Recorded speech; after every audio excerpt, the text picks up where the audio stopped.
Boa noite, em nome do Senhor Jesus, Senhor da glória, meus irmãos e irmãs. Vamos abrir nossa Bíblia na primeira carta que o apóstolo Pedro escreveu. Eu sempre gosto de lembrar da ocasião, daí dizer que ele escreveu aos expatriados, homens e mulheres, na sua maioria servos, homens e mulheres de fato, sofredores. Então, nós vamos ler 1 Pedro, capítulo 2, desde o versículo 20 até o versículo 25, repetindo o versículo 24. Diz assim a palavra do Senhor, 1 Pedro, capítulo 2, versículo 20. Pois que glória há se pecando e sendo esbofeteados por isso, os suportais com paciência. Se, entretanto, quando praticais o bem, sois igualmente afligidos e os suportais com paciência, isto é grato a Deus.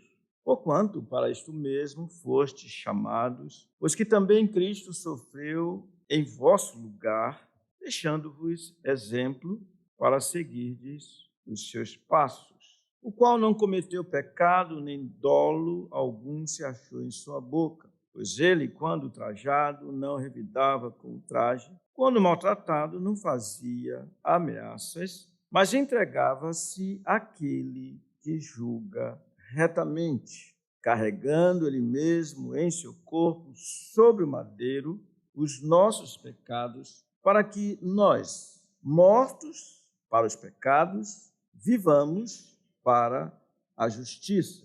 Por suas chagas fostes sarados. E ele então diz, porque estáveis desgarrados como ovelhas, agora, porém, vos convertestes ao pastor e bispo da vossa alma. Vamos ler o versículo 24, por gentileza. Carregando ele mesmo em seu corpo sobre o madeiro os nossos pecados, para que nós, mortos para os pecados, vivamos para a justiça.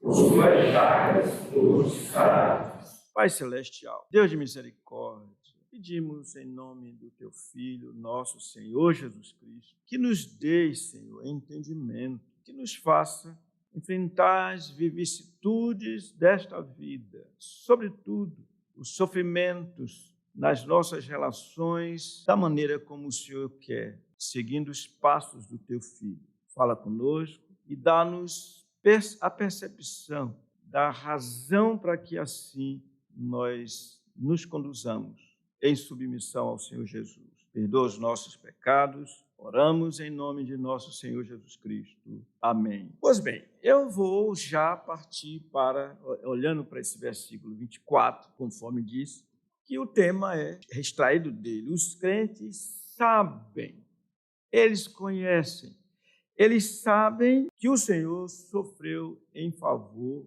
deles. O Senhor sofreu por causa deles. O Senhor sofreu para beneficiar o seu povo. E nós vimos que, de fato, ele sofreu, segundo esse versículo 24, para livrar os crentes da ira de Deus, porque aqui diz, carregando ele mesmo em seu corpo sobre madeiro os nossos pecados. E, evidentemente, que no madeiro, quando o Senhor Jesus bradou, dizendo, Deus meu, por que me desamparaste? Certamente a ira de Deus se abateu sobre o seu filho, e isso ele fez colocando-se em nosso lugar, como se fosse, como eu lembrei, a galinha que abre as suas asas e põe os seus filhinhos, seus pintinhos sobre si e recebe toda a carga para protegê-los.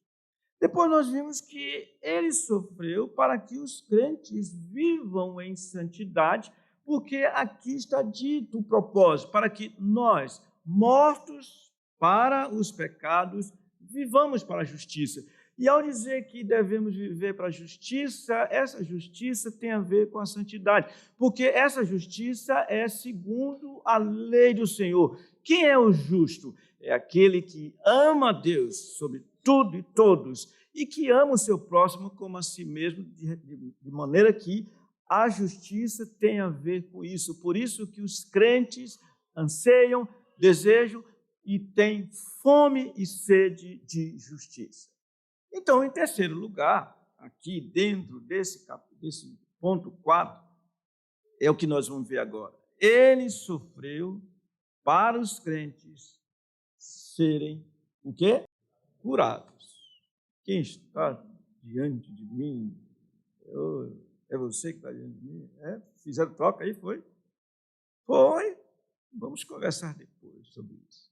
Bem, ele sofreu para os crentes serem curados. Por suas chagas fostes sarados. Vamos repetir? Por suas chagas fostes sarados. Dessa expressão, meus irmãos, queremos ver 5 deduções. Eu vou citá-las, por favor. Eu vou citá-las e depois a gente vai ver uma após a outra. O que nós veremos dessa expressão, por suas chagas fostes sarados? Primeiro que ele sofreu, diz Pedro, por vós. Depois, ele sofreu para nos curar. Em seguida, veremos que ele sofreu e seu sangue é o que nos cura. Em seguida, vamos ver que, curados pelo seu sangue, adoramos a Deus.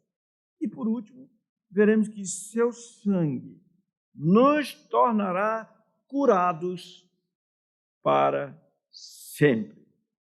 Vejamos, irmãos, em detalhes. Primeiro, ele sofreu por vós. Tudo bem? Ele sofreu por quem? Por vós. Aqui o Senhor está dizendo assim, Pedro está dizendo, por suas chagas, vós fostes sarados. O que o apóstolo, irmãos, quis mostrar aos seus leitores originais? Quis mostrar o resultado do sofrimento do Senhor Jesus para com eles, para com os leitores, para os expatriados, para os sofridos, homens e mulheres, por suas chagas. Ao dizer isso, vós fostes sarados. Aqui o apóstolo afirmou algo que é realmente maravilhoso acerca dos benefícios do sofrimento de nosso Senhor Jesus Cristo para com os seus amados. Aqui ele já tinha dito no capítulo 2, no versículo 10, 11, ele disse amados. Então ele está falando isso. Pedro, como diz Quistemar, está dizendo que o açoite de Jesus antes de ser crucificado e os ferimentos que sofreu quando o crucificaram foi o castigo que ele pagou para a redenção do crente.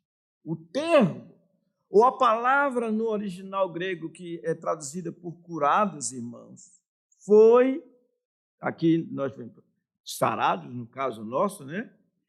Foi usado no sentido figurado, como se queremos, não é bem aquilo que nós literalmente podemos observar. A ideia é a seguinte: Pedro afirma que pelos sofrimentos ou ferimentos provenientes dos açoites que o Senhor recebeu, nós temos a restauração, preste atenção, da comunhão divina através do perdão dos pecados e todos os benefícios salvíficos ou salvadores que o acompanham.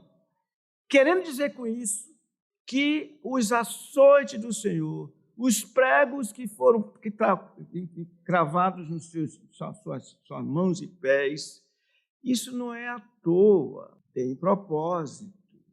Então, no sentido, a redenção, ou essa redenção que estamos falando, inclui algo futuro. Quando o nosso atual corpo de morte será glorificado. Mas antes mesmo, irmãos, nós já usufruímos dessa entrega do Senhor, dos açoites do Senhor, porque o texto aqui diz: por suas chagas fostes sarados. O que é isso? De modo prático. O pecado impuros. Vocês lembram quando os fariseus, segundo está destacado em Mateus capítulo 15, os fariseus censuraram o Senhor porque viram que os seus discípulos comiam, tiravam espigas, comiam, debulhavam e comiam, sem o quê? Lavar as mãos. Porque culturalmente falando, os escribas e fariseus, eles tinham um ritual. Eles sempre se lavavam os pés, se lavavam, porque entendiam que essa lavagem os tornaria puros. E que disse o Senhor? Vocês são hipócritas.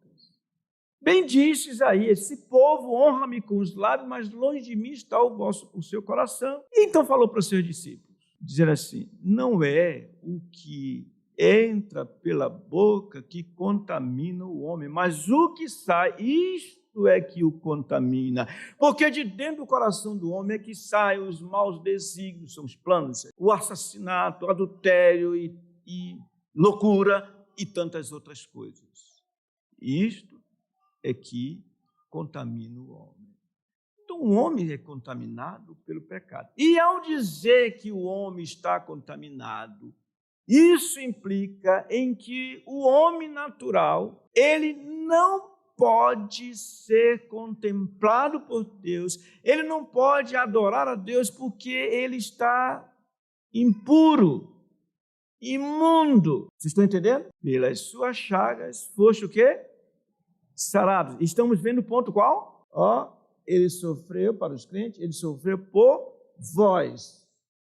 Foste sarado. Nós vamos ver mais um pouco isso aqui. Desse modo, irmãos, o pecado que nos torna impuros para os crentes, doentes espirituais, está sendo tratado, foi tratado, está sendo tratado e será completamente tratado no futuro, e vamos ver isso mais adiante.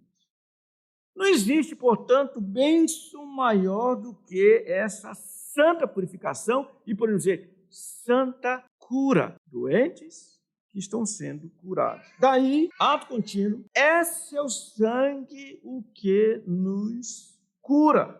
Ele sofreu para nos curar e é o seu sangue que nos cura. Por suas chagas foste sarados. Ora, apesar do apóstolo Pedro não mencionar aqui a palavra sangue, o sangue de Cristo, mas sim dizer suas chagas, a purificação ou limpeza amado na cruz. Por isso é que está escrito, meus irmãos, ora, disse João, o apóstolo João, a mensagem que da parte dele temos ouvido e vos anunciamos é esta, que Deus é luz e nele não há treva nenhuma. Se dissermos que mantemos comunhão com ele e andamos nas trevas, mentimos e não praticamos a verdade.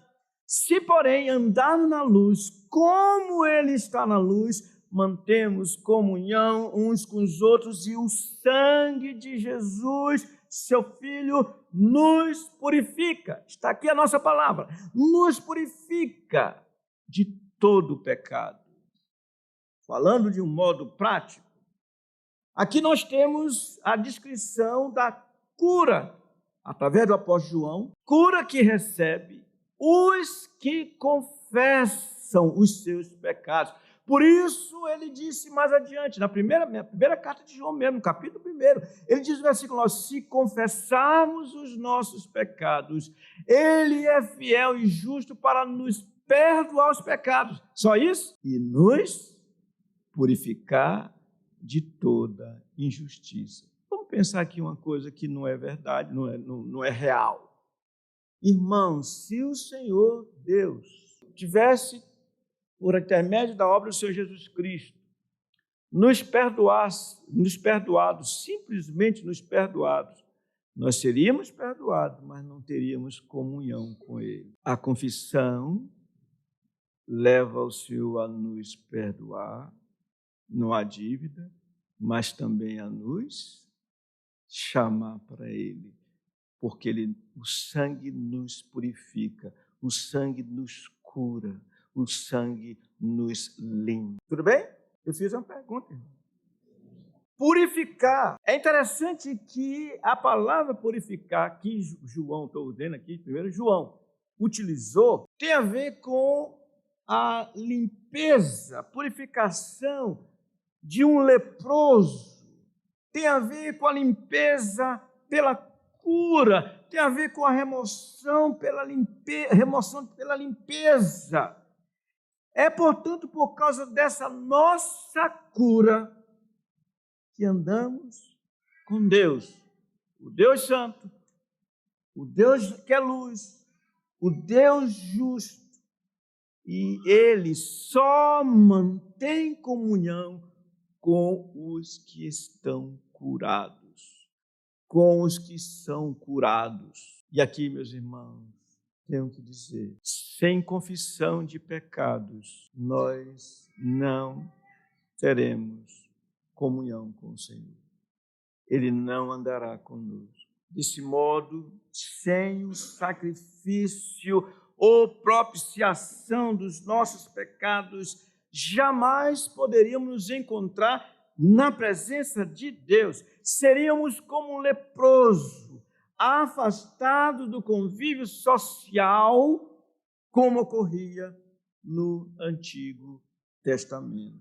A ponto de dizer Moisés, ordena aos filhos de Israel que lancem para fora do arraial todo leproso, todo que padece fluxo e todo imundo por ter tocado em algum morto, tanto homem como mulher, os lançarei para fora do arraial, os lançareis, para que não contaminem o arraial no meio do qual eu habito. E é impressionante isso. Se o sangue não nos purificar, não teremos comunhão com o Senhor. Tal era a impureza do leproso que alguns deles, no dia do Senhor, rogaram a sua misericórdia para que fossem curados. Vocês lembram? O Senhor fez algo extraordinário. Eles disseram assim: Senhor, se quiseres, podes purificar-me. Aquilo foi algo extraordinário. Um leproso. O Senhor estendeu a mão, tocou naquele homem, dizendo: quero, fica limpo. E imediatamente ele ficou limpo da sua lepra. Disse-lhe então Jesus, para cumprir o que está escrito no Antigo Testamento: olha, não digas a ninguém, mas vai mostrar-te ao sacerdote e faz a oferta que Moisés ordenou para servir de testemunho ao povo. O sacerdote haveria de dizer: você está livre, você está limpo, pode se socializar. Quanta bênção nos concedeu o Senhor Jesus pela sua morte substitutiva. Por isso devemos clamar a sua misericórdia a cada dia, arrependidos e estando certos da purificação dos nossos pecados pelo sangue que Ele, o Cordeiro de Deus, derramou, o Cordeiro de Deus que tira o pecado do mundo. Essa, portanto, meus irmãos, é a cura que Ele nos concede enquanto estivermos nesse corpo de morte. Interessante que alguns usam esse texto para dizer assim: olha, você não fique doente, não aceite a doença, não tem nada a ver com a doença física. A doença física vai ser no final. Mas hoje, irmãos, olha para Paulo, doente. Olha para Timóteo, doente. Olha para Elias, morreu doente. Não existe isso. Quanto a Fileto, diz Paulo, deixei-o doente em Troade. Mas meus irmãos, enquanto estivermos aqui, é a nossa cura, a cura da alma, que é necessária, essa cura continuamente. Nós pecamos. Cremos que pelas chagas, ou mais ainda, pelo sangue do Senhor Jesus, é que somos e seremos purificados, curados e limpos espirituais. Então vamos ao terceiro aspecto. Curados. O que acontece? Adoramos a Deus. Chegou aí? Veio de helicóptero dessa vez. Curados, adoramos a Deus, por suas chagas fostes sarados. Por isso, irmãos, João, no capítulo 3, eu citei, mas eu vou falar agora. Por isso ele disse: vede que grande amor nos tem concedido o Pai, a ponto de sermos chamados filhos de Deus. E de fato, ele diz, somos filhos de Deus. Por esta causa, o mundo não nos conhece, porquanto não conheceu a Ele mesmo. Amados, agora somos filhos de Deus, e ainda não se manifestou o que haveremos de ser. Já somos, mas ainda tem coisa por aí. Sabemos que quando Ele se manifestar, seremos semelhantes a Ele, porque haveremos de vê-lo como Ele é.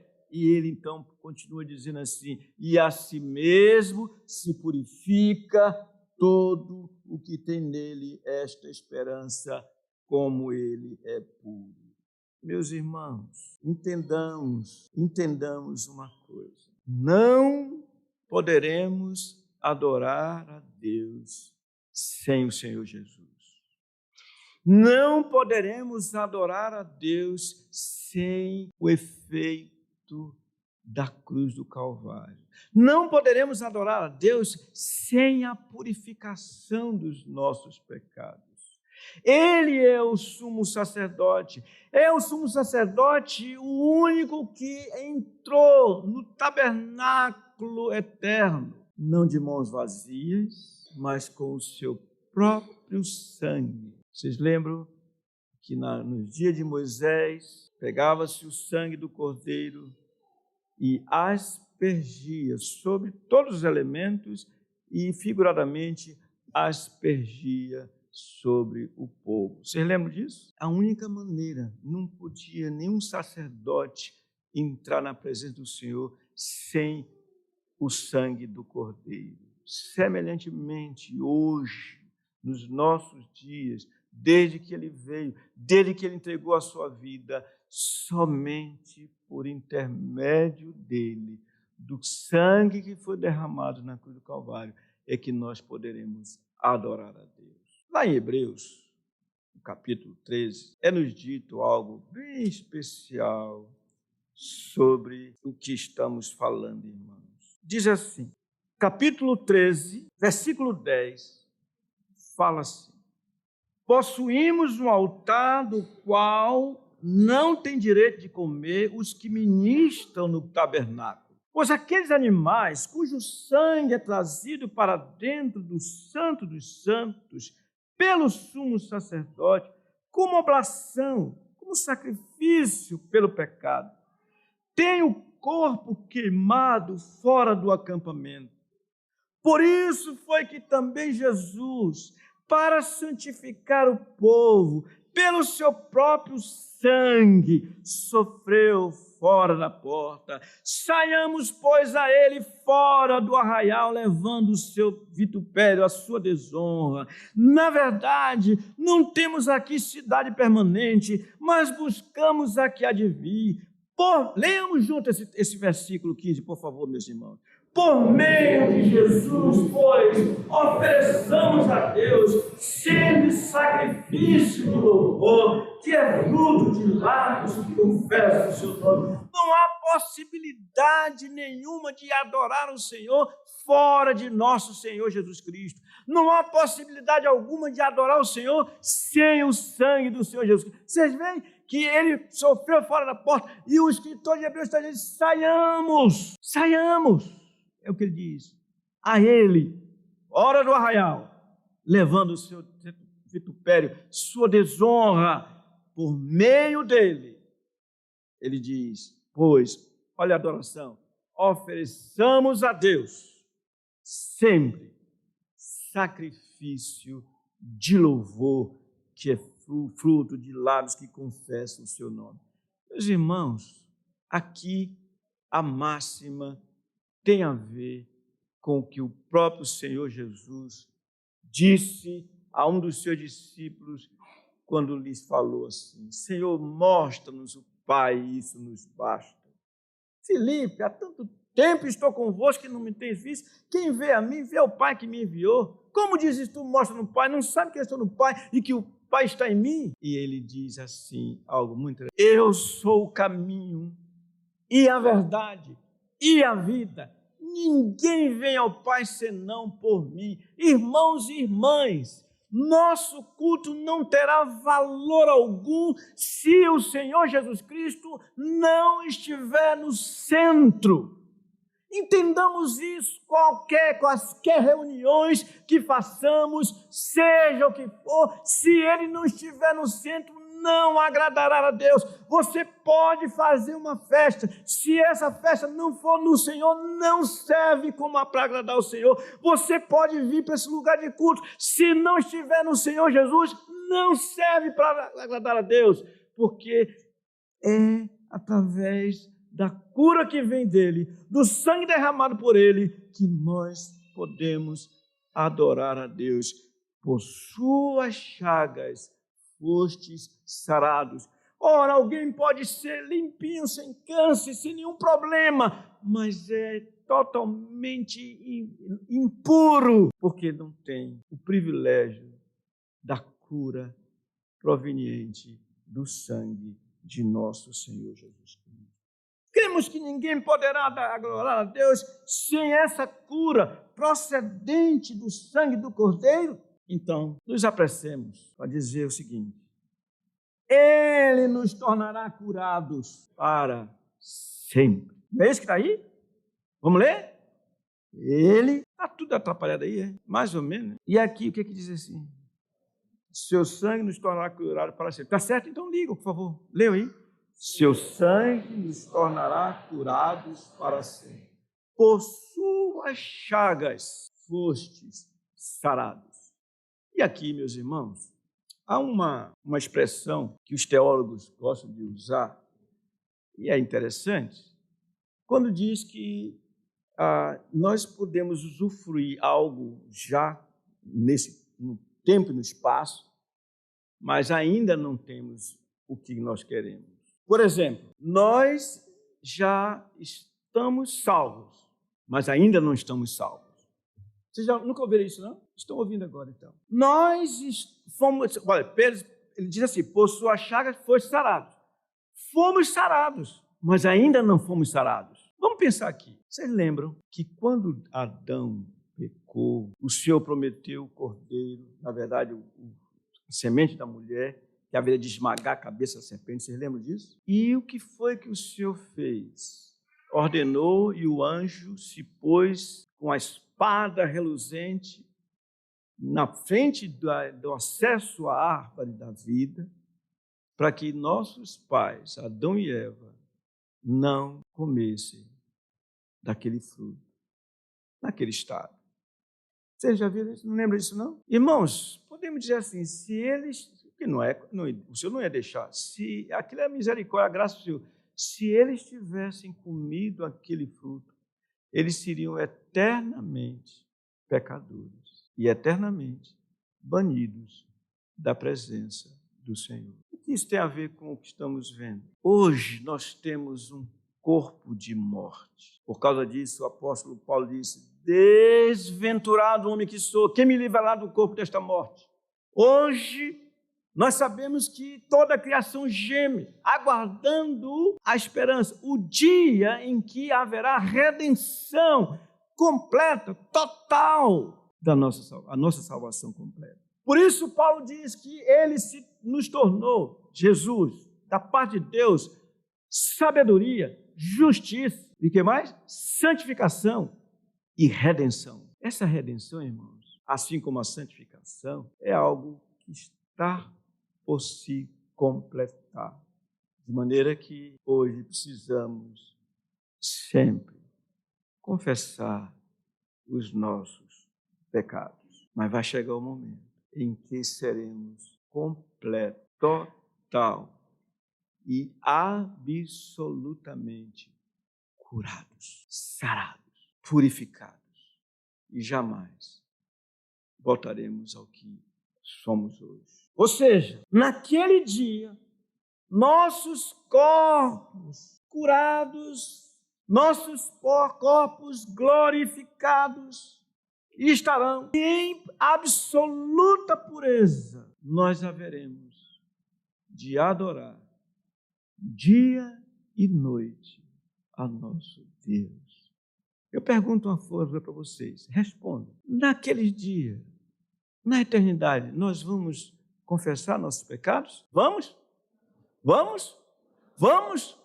Não! Que beleza! Por isso, irmãos, é que o apóstolo Paulo, dizendo aos seus irmãos, sede meus imitadores e andai segundo o modelo que tendes em nós, pois muitos andam entre nós, dos quais eu vos dizia até chorando, que são inimigos da cruz de Cristo. E ele então, depois de dizer a situação daquelas pessoas, ele diz, porque nós aguardamos o Salvador, o Senhor Jesus Cristo, o qual transformará este corpo de humilhação para ser igual ao corpo da sua glória, segundo a eficácia do poder que ele tem de até subordinar a si todas as coisas. Meus irmãos e irmãs, naquele dia vai se cumprir em nós o que está escrito em Apocalipse, capítulo 7, versículo 9 a 12. Eu iria lá ver rapidinho, mas eu não posso esperar vocês irem lá. Depois destas coisas de João, vi e eis grande multidão que ninguém podia enumerar, de todas as nações, tribos, povos e línguas, em pé diante do trono e diante do Cordeiro, vestidos de quê? De vestiduras brancas, símbolo da absoluta pureza, símbolo da cura total, com palma nas mãos, símbolo de alegria, e clamavam em grande voz dizendo, ao nosso Deus que se assenta no trono e ao Cordeiro pertence a salvação. Você não lembra que a gente canta isso? Irmãos, eu sinceramente diria para vocês, adoremos o Senhor, não sentados, acomodados como estamos agora, mas dizendo assim, ao nosso Deus, é o que essa gente vai dizer, que se assenta no trono e ao Cordeiro pertence a salvação. Como é que nós cantamos mesmo? Como é? Como é que nós cantamos mesmo? Cadê esse instrumento? Como é que nós cantamos isso? Fiquemos em pé, meus irmãos e irmãs. Sintamos-nos uma vez, pelo menos uma vez, curados, totalmente curados, sarados, pelo sangue do Senhor Jesus Cristo. Sem nenhum pecado. Vamos pecar se pensarmos que vamos conseguir isso, né? Mas é isso que nós temos que almejar naquele dia. Vamos lá?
irmãos e irmãs, esse dia que nós acabamos de cantar é o dia quando estaremos com vestiduras brancas.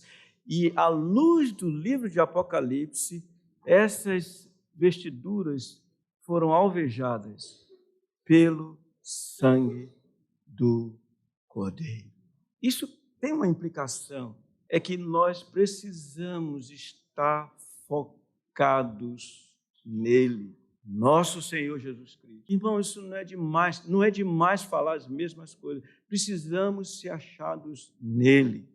Precisamos fazer aquilo que Paulo disse, que o que para mim era lucro, isso considerei perda, por causa da sublimidade do conhecimento de Cristo Jesus, meu Senhor, por amor do qual perdi todas as coisas e as considero como refúgio para ganhar a Cristo e ser achado nele, não tendo justiça própria que procede de lei, mas a que vem de Deus, baseada na fé, para o conhecer e o poder da sua ressurreição e a comunhão dos seus sofrimentos, conformando-me com ele na sua morte, para de algum modo alcançar a ressurreição dentre os mortos. Tudo nele, que o Senhor nos dê essa graça de sermos achados nele. Assim, essa conclusão. Então, meus irmãos, vamos recapitular somente o que foi esse ponto 4, o qual ele sofreu para os crentes serem curados. O que nós vimos? Ele, Nós sofreu para nos curar, seu sangue é o que nos cura. Curados, adoramos a Deus, seu sangue nos tornará curados. O que vocês dizem, irmãos? Amém.